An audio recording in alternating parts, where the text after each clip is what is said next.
I congratulate my players. It's all their effort, all their job, and they did really well, much better than I did. The people, yeah, I jump. I think I touched the roof and went down. It was super crazy moment. You're now a star in Indonesia. Really, you are a really No, I am a foreign person working in Indonesia. But that because of what the team do, maybe people recognize me, but I'm not a star.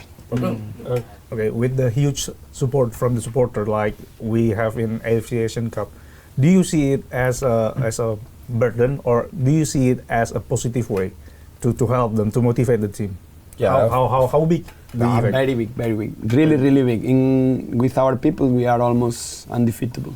Yeah. Only if you have penalties. If no, you cannot defeat us. So yeah, really, it's really good to. It's really good to play in front of our supporters. So for the opponent, is it intimidating? Let's say that if you play abroad with Indonesian national team and you see the stands filled with the people, 10,000, does it intimidate you? Like we intimidate the opponent? Sorry for what I will say. I don't wanna disrespect anyone. But we went to Thailand with 3,000 people in Korat, and we made them shut up. And we went to Thailand in Nothamburi, and we made them shut up. So depends on what you do on the pitch. But if Iran scores 6 goals and we don't score any, maybe the people not the same. So first from the in the warming up, we need from the stands. Yes. Then when we start the game, we need to fight, like I say, until champion. And then the people upstairs will get connected. And this is, I think this is a good feeling we are sharing. It's perfect. Yeah. Have you ever found challenging to adapt futsal Indonesia culture? At the beginning, when I arrived to the club, yes. In the national team, no. In the national team, it was funny because after 1 week, Ardian Sanur told me, hey coach, 1 week ago before you come, I have conversation with some BTS players that know you really well, like Rio, like Samuel, Sauki, like Iqbal. And they all, you will see with Hector, he has a character, difficult to handle. But after 1 week, I find you different, I find you normal person that, because in BTS I watch much more stronger than here. Because in BTS I have to teach from the beginning. What one of the things I did in the first meeting in the national team is say, okay, to the BTS players is, you have worked with me long time, you have to help me to transfer what we did in there to national team, to make everyone understand. So since that moment, this became an horizontal leadership because everyone shared with everyone. And since that moment, we always have tactic board in both benches during the training. So one of the things I don't allow them is they play one situation in the game, they know it's wrong, and they don't speak about, no. If it's wrong, you must go. When you change to rest during the training, you must speak. If here I need you pass me here because of this.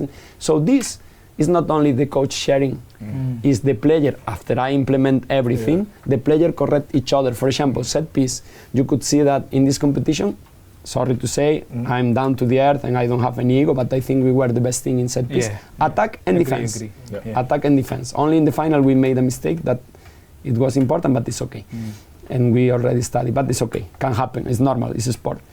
And I think in set piece, they have to teach each other continuously, because the new players that arrive, they arrive with not a really good background, and in national team we have a lot of set piece because not everyone defends the same way, not everyone attack the same way, so we have many variations in set piece that make our team really strong in set piece. But when you arrive with not much knowledge, if only me, is impossible. So I say to the seniors, you must teach him this, you must teach him this, you must teach him this. Speaking Indonesian about this. So that's why I say it's horizontal leadership, because everyone share with everyone. Sometimes during the game I say to my assistant, hey, correct this guy this. Or maybe I say to the players, when change, hey, say him about what he has to do in this situation. And then the player go and correct the player.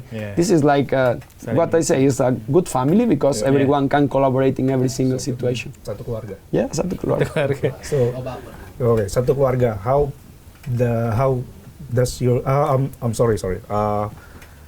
how your Indonesian language. Can you already speak in bahasa? Saya coba bicara, tapi saya malas.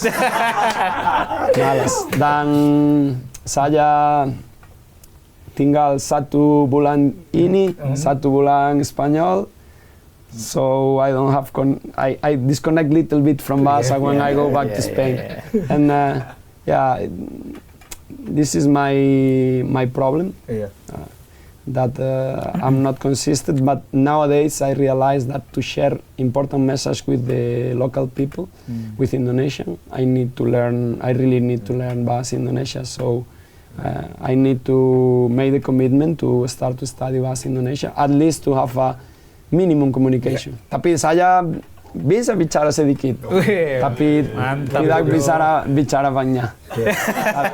Example, atas, bawah, depan, belakang, cepat, jalan, these kind of things. Belok kiri, belok kanan, putar, this no problem. But another things problem. Coach, when facing South Korea in AFC Asian Cup, you mentioned an early goal is the key for victory. How do you build the competitive mentality within your squad?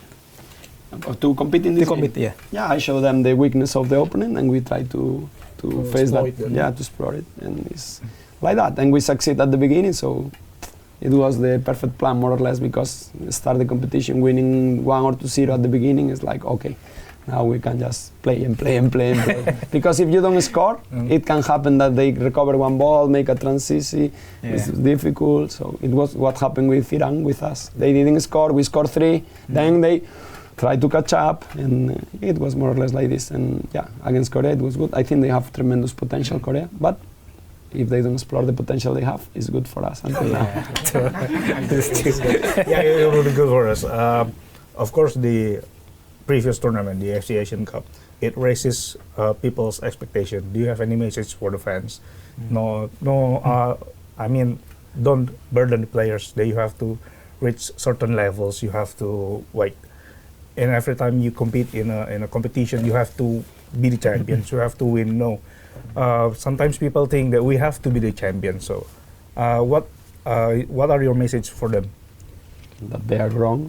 And it's not like that. It doesn't work like that. We just need to prepare every single game the best we can with the players we have. Go to the game, try to do our plan, and try to play our best. Not only the plan, also the player must play the game. They must realize that they have to play, not just follow a plan. They have to play, because at the end we cannot control everything from the staff. And just that. The next tournament will be exactly the same. We will prepare the first game. After the first game, we will prepare the second game. After the second game, the third game, and like this until the end. Because, as I say to you, I have big ego or not? No. So if I don't have big ego, it's because I know we can win or lose every single game. So if I don't have big ego after what we have done in here, how can people have this high expectation? Look, in BTS the first season, we lost 1 game in local league because the COVID situation that we play with only 5 players, and we lost one game in AFF. So it's 2 games. Okay, we became champions of PFL first time for BTS, AFF. The next year, we lost 1 game with Pendekar, the second PFL. With national team in 2024, we didn't lose any game from 11 games we played. 6 friendly matches, 5 official matches in AFF, and we got the championship. In 2025, we played the 4 Nations World Series, we lose with Argentina. We played another 4 Nations World Series, we lose with Latvia. Then we played 2 friendlies against Australia, and we won both, and we play in SEA Games, and we only lose with Vietnam, and became a golden medal. So in 2024 we didn't lose any game. In 2025 we lost 3, and we get with Unreal Dualai the China tournament. Okay, we lost 3 games, and then we prepared the AFC, and we lost 2 friendly games at the beginning before the competition with Tajikistan and Japan, and we won 3 and draw 2 games during the competition. So if after this background in 4 years losing 5 games, getting 2 PFL, one AFF club, one AFF national team, one SEA Games, and runner-up in penalties in the 6th penalty with Iran, the best national team in Asia. If I say you that we should not have expectations, is because a reason. Is because I have a real reason for that. What we should do is prepare well. And what supporters should do is, even we lose, they must be there. Because the day we lost with Vietnam, I really feel brave. I feel really bad because many people point our players. I don't care about myself, but as I say at the end when we got the medal, to speak bad about our players, you must be very sure they will not give their 100%. And my commitment with the spectators is, under my direction, our players will always give their 100%.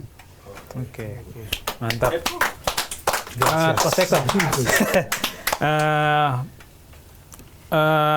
Overall, how would you assess Indonesia performance at the AFC Asian Futsal Cup compared to your expectation before the tournament? Our players did it great. We did much better than my expectation. I think we could compete, but I didn't think we could compete that consistent all the games. We were super consistent all the games, just as is normal against Iran. Some minutes we were not really consistent, but I congratulate my players. It's all their effort, all their job, and they did really well, much better than I did. If we have to congratulate someone, is the players, the collective. Not me, not my staff. They did really well. So if you want to praise someone, all the merits for them because they did really well.